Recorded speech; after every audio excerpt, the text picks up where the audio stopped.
I'm Jason Morgan with Green Factor Insulation. We do insulation, roofing, and radon in the Kansas City area. We're kind of an overall home performance business.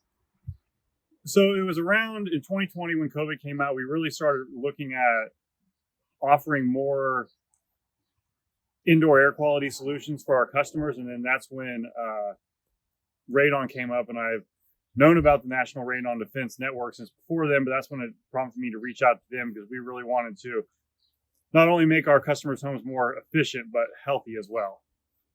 Well, National Radon Defense, what it does for me, basically, we didn't know anything about radon when we started this. So it's led our radon operations manager from nothing to now being at least an expert from our perspective here. So it's led him from that to that. He's licensed and everything's out in the state. It's helped us with a sales process for him, a production process for installs, a company to shadow, and as well as just like marketing and how to grow the company.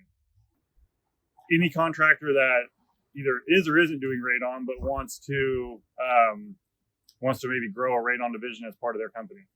We want to grow it to 3 or 4 install crews and as many sales guys.